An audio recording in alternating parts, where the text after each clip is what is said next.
Todo tiene que girar alrededor de una sola gran idea. TED promueve ideas que cambian al mundo. Entonces, si las ideas son capaces de cambiar al mundo, esa idea tiene que estar fortalecida y robustecida por todo el contenido.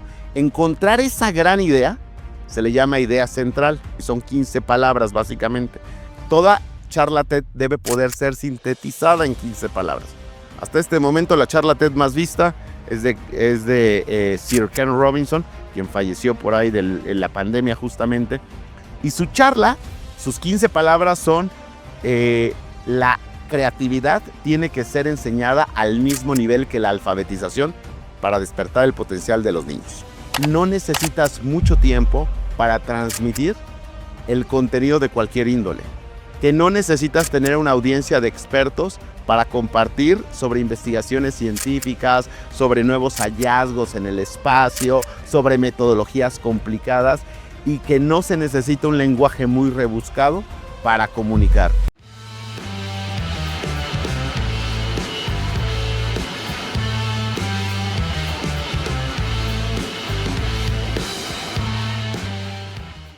Amigos, bienvenidos a su programa 18 Minutos. Soy Francisco Rodríguez Aguirre, presidente Smart Speakers, el principal buró de conferencistas en Latinoamérica, y me acompaña mi amigo Hugo Rosas. ¿Qué tal, Francisco? Buenos días, muy encantado de estar aquí con ustedes. Yo soy Hugo Rosas, presidente electo de MPI México. Muy contento de estar con ustedes.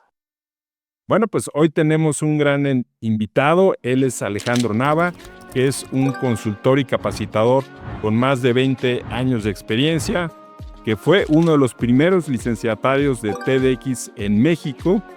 Ya lleva 11 años dentro de este ecosistema y es organizador de varios de estos eventos en México. Ha sido desarrollador del programa Impact Talks para enseñar a profesionales a hablar al estilo TED. Es autor del libro Grita y Explota. Y pues muchas gracias por acompañarnos, Alejandro. Oh, Paco, Hugo, muchas gracias por la invitación. Feliz de estar aquí con ustedes. Feliz de estar en un programa que honra los 18 minutos y encantadísimo de charlar de este tema apasionante, necesario y que siempre despierta muchísimo interés de cómo hacerle para hacer esta magia que se hace en el escenario del círculo rojo llamado TED. Pues sí, me encanta que estemos hablando de comunicación. ¿Y por qué, Alex, han sido tan exitosas estas pláticas TED? Podríamos decir que hay un antes y un después del 2007, que es cuando surge la plataforma TED.com, porque es justo ahí cuando se empieza a popularizar que no necesitas mucho tiempo para transmitir el contenido de cualquier índole. Que no necesitas tener una audiencia de expertos para compartir sobre investigaciones científicas, sobre nuevos hallazgos en el espacio, sobre metodologías complicadas, y que no se necesita un lenguaje muy rebuscado para comunicar. Entonces, en charlas muy breves, alcanzaban a sintetizar gran cantidad de contenido que resultaba ser accesible, amigable y hasta interesante, y todos podíamos encontrarle una aplicación a nuestro día a día. A partir de ahí, la gente empieza a mirar esta forma de comunicar como un estándar y como hasta un imperativo ahora, de decir, hay que comunicar al estilo TED, breve, claro, conciso, al punto, con alta conexión emocional, sin darle vueltas al asunto, y por eso se empiezan a volver tan populares. Oye, Alex, ¿y tú cómo te involucras? ¿Cómo inicias en este sistema TED? Fíjate, Hugo, es bien interesante porque, digo, yo soy consultor empresarial y siempre he dado como conferencias, que me gusta el medio de la comunicación, y un día, justamente metiéndonos en la plataforma TED.com, que empezaba a despegar como la más grande plataforma para exposición de mensajes de alto impacto, me doy cuenta que el único mexicano que tenía una charla en TED.com, en el sitio de TED, en el 2011, era Emiliano Salinas, el hijo del expresidente Carlos Salinas de Gortari. Y me pregunté, ¿verdaderamente es el personaje que tiene el mensaje más poderoso para decirle al mundo de nuestro país. Y con este espíritu de que hagamos algo, ¿no? De ponernos en acción, un grupo de amigos dijimos, vamos a armar nuestro evento TED.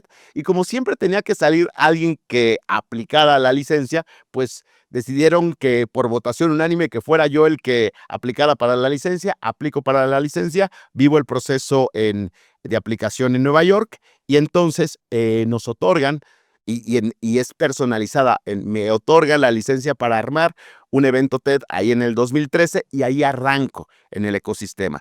A partir de ahí he tenido distintos acercamientos, tanto como coorganizador, alineación de speakers, también he sido TED Talker y de manera muy interesante, pues hasta este momento, pues si no me falla el análisis, soy el único mexicano que ha organizado, ha alineado speakers y ha dado charlas TED, es decir, las tres cosas, y he vivido TED desde esos tres diferentes frentes, y así es como me involucro y me encantan, me fascina y considero que son una herramienta poderosísima para compartir conocimiento.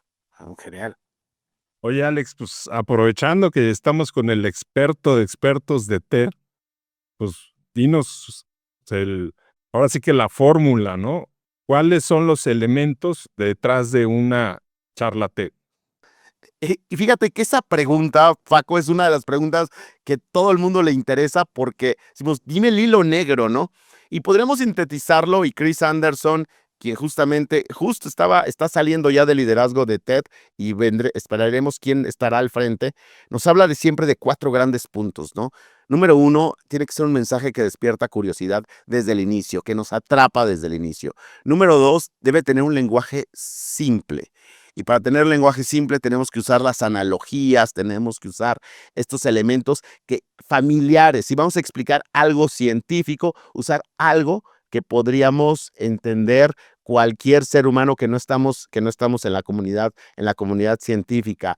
El más importante de todos, bueno, o uno de los centrales, es todo tiene que girar alrededor de una sola gran idea. TED promueve ideas que cambian al mundo.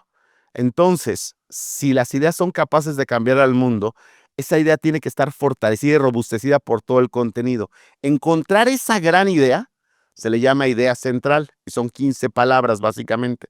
Toda charla TED debe poder ser sintetizada en 15 palabras.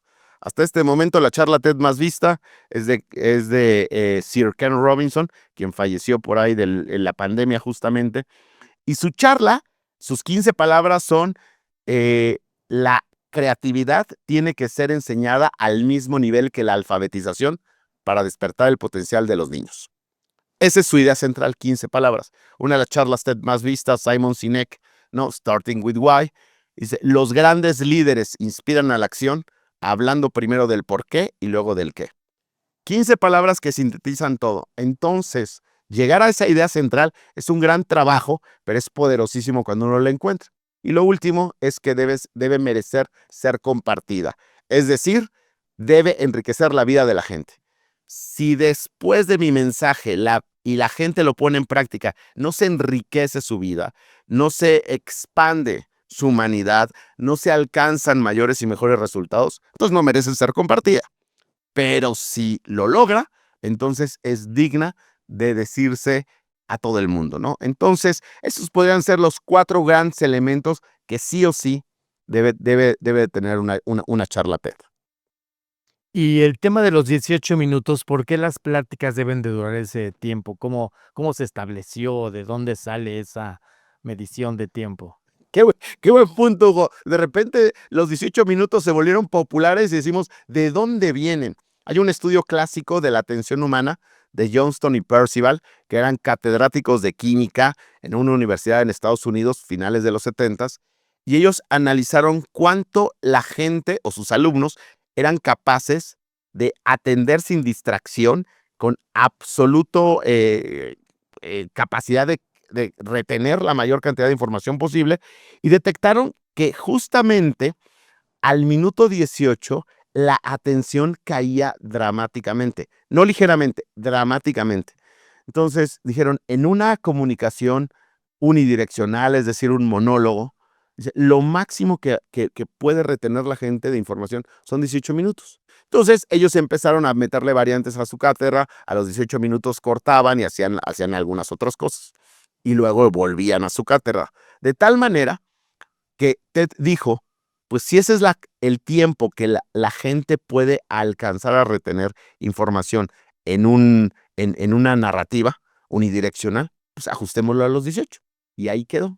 Por esa razón, los conferencistas, lo que sucede es lo siguiente, y bueno, ustedes son expertos en eventos y en temas de conferencias, y lo habrán notado, los primeros 18 minutos a la audiencia se le quedan muy bien. Después, no importa el speaker que sea, no importa, del minuto 18 al minuto 25 es un valle de la muerte donde nadie se acuerda de eso, de lo que se dijo en ese momento. Yo cuando entreno speakers que van a dar conferencias de 1 hora, les digo, tienes que estar dispuesto a que lo que digas del minuto 18 al minuto 25 o al minuto 30 no lo van a recordar. Pero después te puedes volver a reactivar y del 30 al 50 tienes otro espacio, o al 58. Y si metes una dinámica intermedia, pues tienes un poquito más de espacio, ¿no? Pero es así el ciclo de atención, ¿no? Y entonces, pues bueno, finalmente debemos comprenderlo para poder comunicar de una manera impactante. Es terrible cuando al minuto 20 ya queremos decir la carnita y pues ya perdimos la atención de la gente, ¿no? Y entonces aprovechar esta mecánica y esta metodología. Entonces, por eso Ted se enfocó, hagámoslo de 18. Muy bien. Fíjate que, se me hace interesante lo que comentas, porque puede haber ocasiones en que tengas, pues, no sé, más información que dar, que no la puedas sintetizar, que pues eso es lo ideal, ¿no? Es sintetizarla en los 18 minutos. Pero si no, si tienes esa información que no la puedes sintetizar, igual puedes hacer ejercicios, como dices, o puedes pues, meter otros elementos que les sirva un poquito como de break a la gente, ¿no? Que para que descanse su mente, ¿no? Y puedas mantener, pues, enganchada, ¿no? Exacto. Esos breaks que comentas, Paco, son vitales, vitales. O sea, darles un respiro con una actividad, romper el ciclo con un pequeño video o con un pequeño ejercicio de visualización o que vean algún punto específico en el aula, romperles el ciclo para refrescar psicoemocionalmente a la persona para que pueda volver a poner atención. Ahora, si fuera solamente, eso para conferencias más largas, pero si fuera en el formato TED, sí o sí tiene que ser 18 minutos y ahí la estrategia es asociar.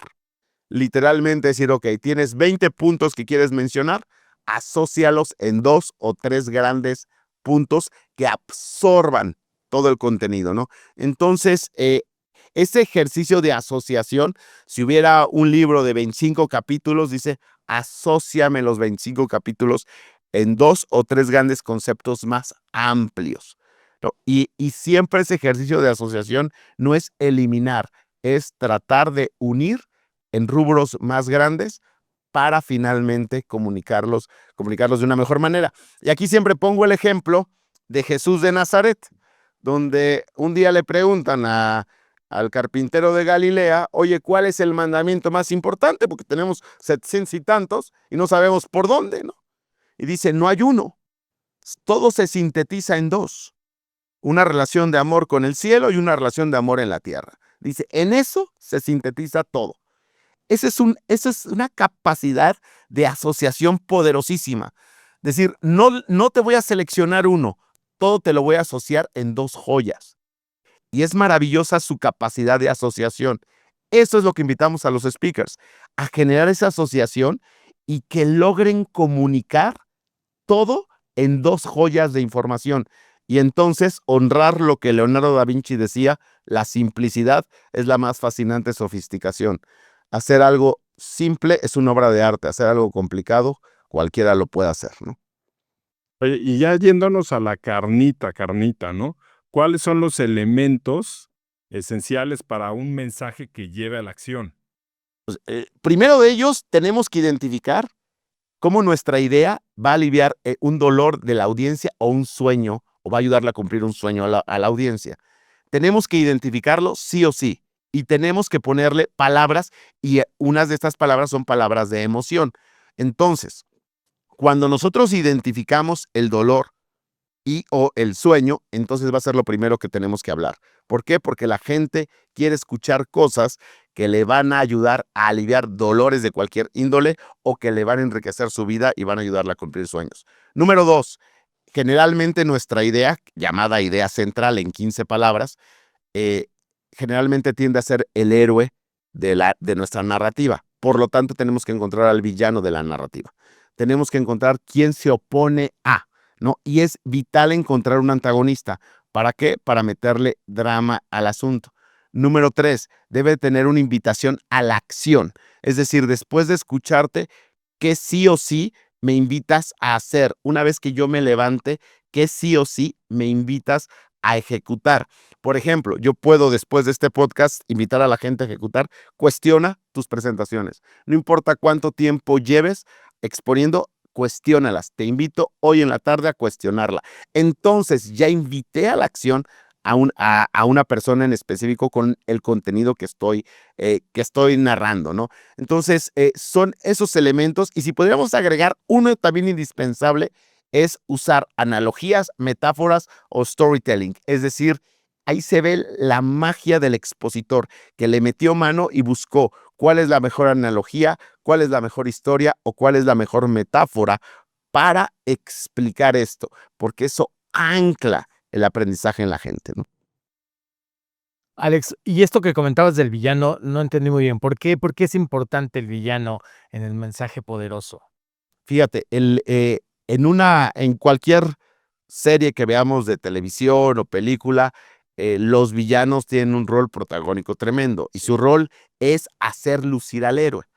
Eh, la función de Darth Vader es hacer lucir al Jedi. El Jedi es increíble gracias a Darth Vader, ¿no? La función del Guasón es hacer lucir a Batman, ¿no? Y esto es el antagonista, ¿no? Del Hombre de la Noche, ¿no? Y entonces, finalmente, los villanos hacen lucir al héroe. Necesitamos un diablo para que luzca la divinidad. O sea, necesitamos de los contrastes para hacer lucir a los mensajeros, ¿no? Y en el mundo de las ideas es igual y en el de la comunicación es igual. Si yo quiero hacer lucir mi mensaje, tengo que poner, tengo que poner un antagonista. De hecho, en términos de política, los discursos populistas se basan en construir antagonistas. Construye un villano para que luzca el héroe. Y la función del villano es hacer lucir eso, el mensaje que yo traigo. 2007 fue icónico porque Steve Jobs lanza el iPhone al mundo y hace una conferencia magistral, 100% al estilo TED, y duró 20 minutos. Se pasó un par de minutos, pero hizo magistral, una obra de arte en estructura. Y él puso a todos los teléfonos que existían en ese momento en proyección y los llamó teléfonos pseudo inteligentes. Te prometen ser inteligentes, pero no lo son. Te prometen simplicidad y son complicados. Te prometen que son pensados en el ser humano y no están pensados en el ser humano. Y entonces, gracias a mostrar al villano, pudo hacer lucir el iPhone como el gran héroe que venía a finalmente romper ese mundo de los pseudointeligentes y comenzar verdaderamente la telefonía inteligente. Y entonces ese discurso pues es considerado como el inicio de la telefonía inteligente, ¿no? Básicamente ese es el rol del villano, ¿no? Hacer lucir nuestras ideas, hacer lucir a los héroes de la exposición, que por cierto, aquí el héroe de la exposición no es el expositor, porque algunos dicen, no, pues hay que lucir el héroe soy yo. No, el héroe es la idea. Te dice que se acuerden de tu idea y que se olviden de tu nombre. Si lograste que la gente recuerde tu idea, aunque se olviden de tu nombre, hiciste un buen trabajo, porque lo más poderoso no es el mensajero, sino el mensaje, ¿no? Entonces, esa es la esencia. Eso. Me encanta, está súper interesante todo esto. Alex, uno de los momentos clave, pues es ahora sí que iniciar con el pie derecho, ¿no? ¿Cómo captar la atención de tu público? ¿Cuál es la mejor forma, pues, de tener así un inicio brillante? Fíjate que hay un acrónimo, que es el acrónimo STAR, y es una guía muy buena porque nos dice, usa alguno de estos elementos. Evidentemente tenemos que hablar del dolor o del sueño que le vamos a ayudar a cumplir o aliviar a la audiencia.